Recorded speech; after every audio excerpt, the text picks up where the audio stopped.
What are your thoughts on electoral reform? I mean, Trudeau was elected by saying a number of things that haven't come true. A lot of virtue signaling, I think, out of his camp to get elected. And this seems to be the way of politics. You promise one thing, you get in, you turn your back on your voters. And he promised this would be the last election under the first-past-the-post system. What's your take on electoral reform, and do we need some sort of proportional representation?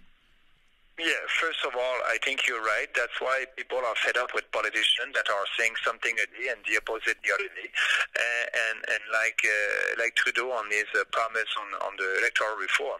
For us, we have a strong platform based on economy and based on our principles. We want to, as I said, have a freer country, more prosperous country, a government at the federal level that will respect the Constitution.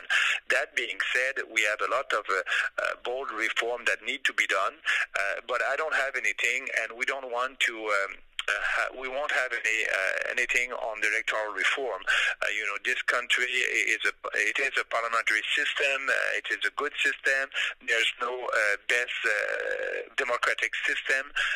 Every system have their pro and cons. But I don't want to open that file. We will be too busy as the People's Party government to do our bold reform, abolishing the CRTC in telecom, privatization of Canada Post, cutting the budget of the CBC, transforming the CBC. We have a lot of reform that need to be done, and we'll do that. But on our platform, we won't have anything on electoral reform. I think it is not the big challenge that we have as a country right now. So let's tackle the deficit, tackle the income tax system, flat tax on business, no more corporate welfare. We can save $5 billion there.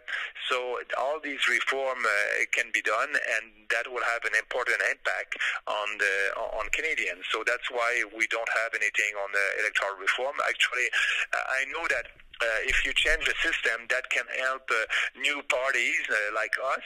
But, I like that system, and we'll fight inside that system. And I'm sure that we'll be able to have a lot of members of parliament from our party at the end of the next election.